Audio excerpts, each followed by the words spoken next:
નમસ્કાર વિદ્યાર્થી મિત્રો, આજે આપણે ધોરણ 12 કોમર્સ એકાઉન્ટ વિષયની અંદર વેરી મોસ્ટ ટાઈમ બી હેતુલક્ષી પ્રશ્નો જોવાના છે. તો આ જેટલા પણ પ્રશ્ન આપવામાં આવેલા છે એ છેલ્લા 5 વર્ષની અંદર પૂછાયેલા છે. તો શરૂઆત કરીએ આપણે પાઠ નંબર 1 થી. તો પાઠ નંબર 1 ભાગીદારી વિષય પ્રવેશ ભાગ 1 છે અને આ ચેપ્ટરમાંથી કુલ 2 વિકલ્પ પૂછાશે 2024 ની અંદર. તો છેલ્લા 5 વર્ષની અંદર કયા કયા વિકલ્પ પૂછાયેલા છે આ ચેપ્ટરમાંથી એ આપણે જોઈ વાળીએ. તો પ્રશ્ન નંબર 1 કે ભાગીદારોની મૂડી પરનું વ્યાજ એ ભાગીદાર માટે શું છે? તો કે આવક આવશે.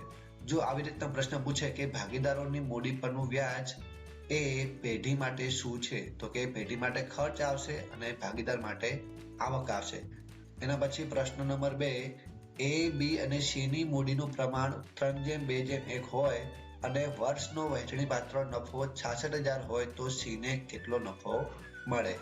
તો અહીંયા રકમની અંદર આપણને મૂડીનું પ્રમાણ આપેલ છે, નફા નુકસાનનું પ્રમાણ આપેલ છે નહીં. મૂડીનું પ્રમાણ આપેલ હોવાથી આપણે નફાને સરખે હિસ્સે વેચી નાખશું.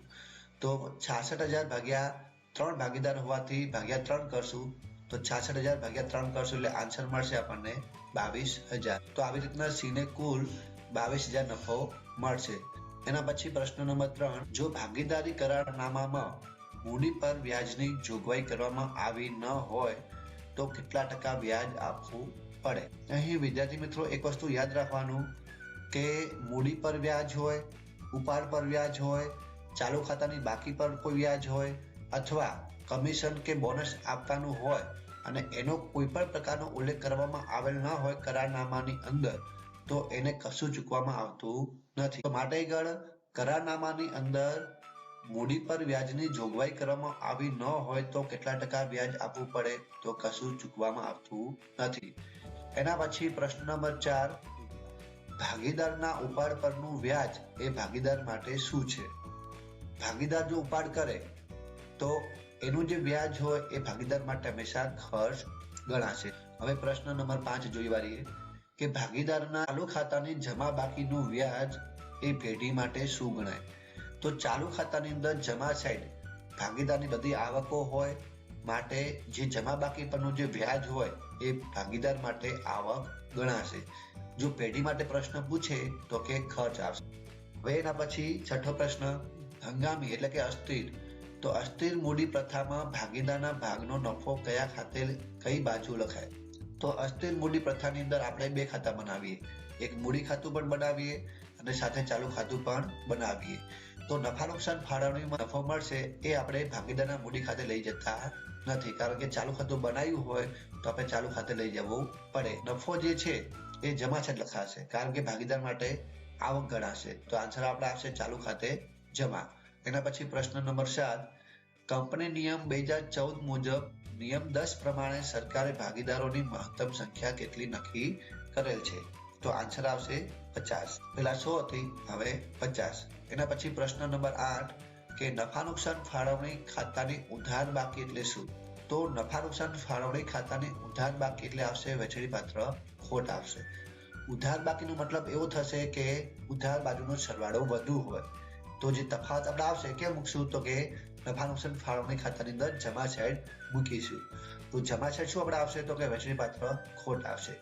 જો જમા બાકી પ્રશ્ન પૂછે તો કે જમા સાઈડનો સરવાળો વધુ ગણાશે અને જમા સાઈડનો સરવાળો વધુ હોય તો તફાવત આપણે આવશે ઉધાર બાજુ આવશે. તફાવત ઉધાર બાજુ પર આવે તો બોલાશે વહેંચણી પાત્ર નફો ગણાશે. તો આ રીતના નફા નુકસાન ફાળવણી ખાતાની ઉધાર બાકી એટલે આવશે વહેંચણી પાત્ર ખોટ આવશે. એના પછી પ્રશ્ન નંબર 9 જો ભાગીદારી કરારનામામાં સ્પષ્ટતા ન હોય તો પેઢીને ભાગીદારે ધરેલી લોન પર કેટલા ટકા વ્યાજ ગણાય? જો કોઈ પણ ભાગીદાર હોય, જ્યારે પેઢીને લોન આપે,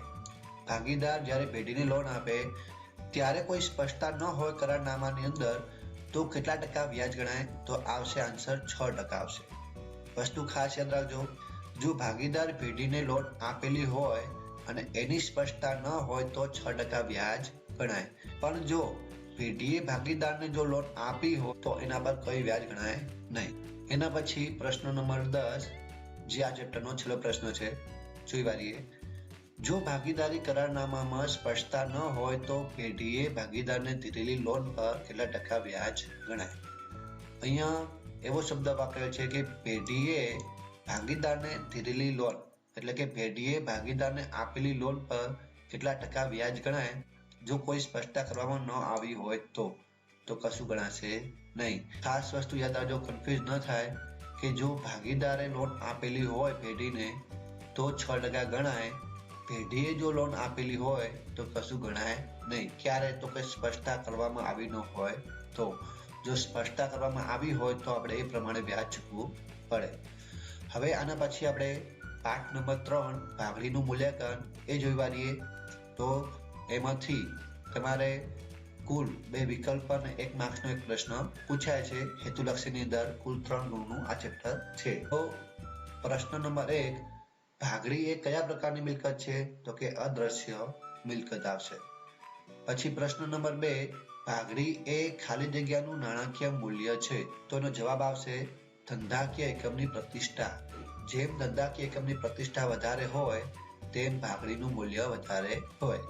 એના પછી પ્રશ્ન નંબર 3, કે જ્યારે પેઢીમાં દર વર્ષે નફો વધતો હોય ત્યારે કઈ પદ્ધતિ મુજબ ભાગડી માટે નફાની ગણતરી કરવી વધુ હિતાવહ છે? તો આન્સર આવશે ભારિત સરેરાશ. જ્યારે પેઢીની અંદર દર વર્ષે નફો વધતો હોય ત્યારે ભારિત સરેરાશની રીતેથી ભાગડી ગણવી હિતાવહ છે. એના પછી પ્રશ્ન નંબર 4, અધિક નફો એટલે શું? તો સરેરાશ નફો માઇનસ અપેક્ષિત નફો. એના પછી પ્રશ્ન નંબર 5, કે ભાગડીનો આધાર કોના પર રહેલ છે?